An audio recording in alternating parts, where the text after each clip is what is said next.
Bienvenue à vous deux pour la première fois du coup au Festival Pluriel, Ouais. Arnaud Villard, Marianne Denicourt, pour ce très beau film, Cléo, Melville et moi. Un film que j'ai regardé comme on lit un livre. C'est rare au cinéma pour moi de ressentir ces émotions, peut-être sans doute parce que c'était un film qui me parle de l'intime, qui parle de l'intime. Alors la première question serait pour toi Arnaud, qu'est-ce que c'est, comment on aborde un film sur une telle intimité? Alors c'est mon 4e film et je crois que j'ai souvent fait des films où je suis plutôt à l'aise dans l'intime, où c'est ce que j'ai envie de raconter, que ce soit à travers les écrivains ou les cinéastes que j'aime. Enfin, il y en a beaucoup, mais en fait, j'ai écrit ce film un petit peu. J'ai commencé à l'écrire pendant le confinement et je l'ai tourné en partie pendant le premier confinement. C'est 55 jours où moi j'étais à Paris, où on avait du temps pour soi et voilà.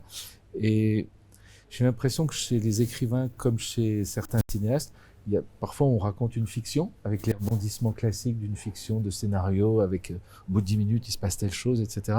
Et puis là c'est un petit pas de côté où je me mets un peu en marge et où effectivement c'est une sorte de journal intime.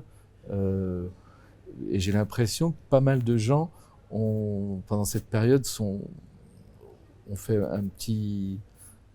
sont allés un peu dans l'introspection de leur vie, parce que c'était le moment où il fallait attendre que ça passe en quelque sorte. Et moi j'étais avec mes 2 enfants petits et voilà. Et donc j'ai essayé de raconter ça. Et puis après j'ai créé une fiction autour de ça, autour d'une histoire d'amour que le héros a avec la pharmacienne, puisque toutes les boutiques sont fermées, excepté les pharmacies et les... C'était ou pharmacienne ou épicière. Et ou supermarché. Voilà, tu rencontres quelqu'un dans un supermarché, voilà, ce qui arrive aussi, mais voilà, c'était voilà. Ouais. Et puis voilà, et puis les choses se sont enchaînées comme ça, et puis très vite, oui, avec la voix off de ce journal intime, c'est devenu presque un film sur mon père en quelque sorte, voilà. Donc, en introspection, pendant le confinement, on arrive à faire un film. Est-ce que ça a été facile à financer? Alors, j'ai tourné effectivement une petite partie du film pendant le confinement avec Marianne.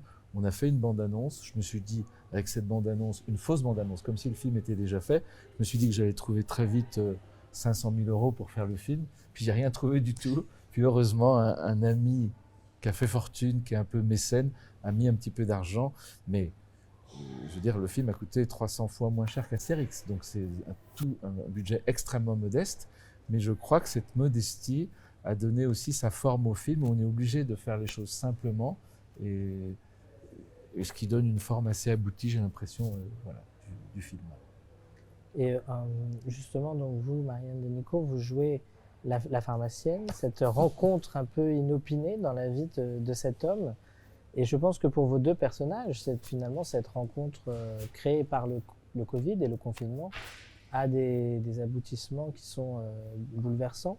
Comment c'était de tourner sous le regard d'Arnaud? En fait, c'était un tournage. D'abord, en fait, mon personnage, c'est vraiment la fiction du film. Le reste est très proche de l'intimité d'Arnaud. C'est vraiment un personnage totalement de fiction et une histoire de fiction. C'est là où la fiction intervient. Et en fait, c'était vraiment, d'abord, à une époque où rien ne se faisait. Quand il m'a proposé de faire ça, j'étais absolument enchantée. Et on tournait dans les rues désertes. C'était une toute petite équipe. Quelquefois, je ne savais même pas où était la caméra, cachée entre 2 bagnoles. Et c'était vraiment un tournage assez enchanté, quoi. Et on tournait un jour, et puis on s'arrêtait, on recommençait 2 jours. Et on a tourné comme ça sur plusieurs mois, de temps en temps, quand c'était possible. Et c'était très, très agréable. Il y a une journée, on a fait un plan. On a dîné, on a fait le plan dans le lit. Okay. Voilà, et après c'était fini, quoi. C'était 2 heures. Ou au milieu de la nuit, quand on tourne à Place de l'Odéon. Voilà, à 4 heures du matin. Rendez-vous à 4 heures du matin, et à 6 heures, c'était terminé. Le 16 août, quoi, un truc comme ça. Et à 6 heures, c'était fini. On repartait et on retournait le 15 soir. 15 jours après. C'était, voilà, tout le matériel de caméra était dans la chambre de mes enfants. L'appartement a été reconstruit d'une manière différente, mon appartement, parce que vraiment, on a tourné dans mon appartement. Enfin, quand Marianne dit que c'était une petite équipe, on était 7 sur le plateau avec les acteurs et oui, en scène avec réunis, les acteurs, quoi. Il y avait une assistante, 2 personnes à l'image, 1 personne au son et un couteau suisse qui était un peu babysitter, un peu régie, un peu tout quoi. Et même acteur dans le film aussi, qui a un petit rôle. Voilà. Justement, parlons-en un petit peu des enfants, puisque quand même le film est assez centré sur eux, hein, ces enfants. Est-ce que c'est facile de filmer l'enfance? Est-ce qu'il y a une évidence quand on filme des enfants, et y compris ses propres enfants? Assez vite, j'ai trouvé que c'était évident. Le film est en noir et blanc, et quand je les ai filmés la première fois en noir et blanc, tout de suite ça m'emmenait vers Doisneau. Alors c'est toujours facile de dire parce que c'est ses enfants qu'ils sont formidables, mais ils sont très touchants tous les deux. Ça forme un petit couple assez rigolo. Beaucoup de gens croient qu'ils sont jumeaux. Enfin, c'est une fille qui avait 5 ans et demi à l'époque, Cléo, et un petit garçon de 3 ans et demi. Ils ont la même taille. Et tout le monde me demande, mais ce sont des jumeaux? Je dis non, ils ont 2 ans d'écart. Donc il y a quelque chose entre eux, d'un frère et une sœur. Et puis après, j'ai fait des improvisations, des jeux en fait, beaucoup. Où on laissait tourner la caméra pendant 1 heure, et on refaisait des jeux, et il se passait ce qui se passait, et il s'est passé des choses. Il y a 2-3 petites scènes où je leur demandais de répéter le texte, mais autrement c'était beaucoup d'improvisation. Moi, j'ai pas tourné avec eux. Ouais, c'est vrai ça. Oui, c'est vraiment des parties Très séparées. très séparées. Effectivement. Vous, c'est plutôt la deuxième partie du film. Je sais pas, j'ai l'impression que c'est au milieu. Je sais plus.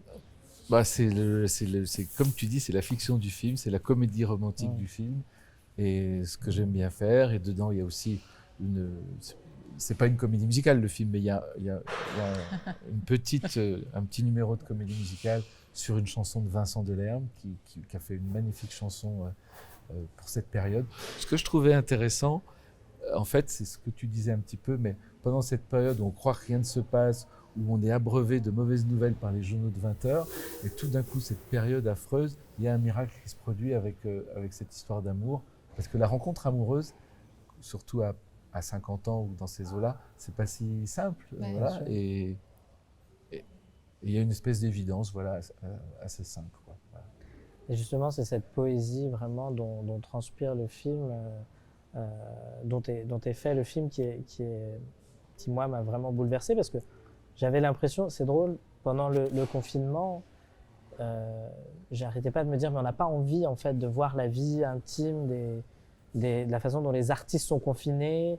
On n'a pas du tout envie de voir son actrice préférée en pyjama avec ses enfants en train de se filmer, en train de faire son yoga. On a envie de garder un peu un mystère que le cinéma... c'est quand même le propre du cinéma. Ouais. Et quand j'ai vu ce film, quand j'ai vu Cléo, Melville et moi, je me suis dit, mais c'est ça qu'on avait besoin de voir, en fait, post-confinement. Parce que c'est ça qu'un artiste, en fait, doit... C'était la meilleure réponse au confinement de la part d'un artiste. C'est de dire, bon, voilà, moi j'en ai sorti un film, je vous montre mon intimité, je vous montre ma vie, en tout cas, avec une part de fiction. Bien sûr. Mais dans une œuvre qui est un film, et pas uniquement sur les réseaux sociaux, et pas uniquement, voilà. Et j'ai trouvé que du coup, c'était vraiment un film nécessaire. Il va sortir bientôt. Et du coup, j'encourage tout le monde à le voir, parce que c'est un film qui fait du bien.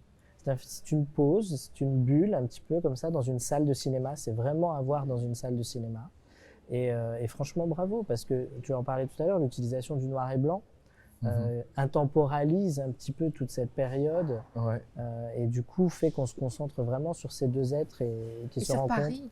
Et sur Paris. C'est aussi un film sur Paris, parce que Paris on est dans le vide. quartier Paris désert. Moi, je me suis dit, je peux pas laisser passer ça.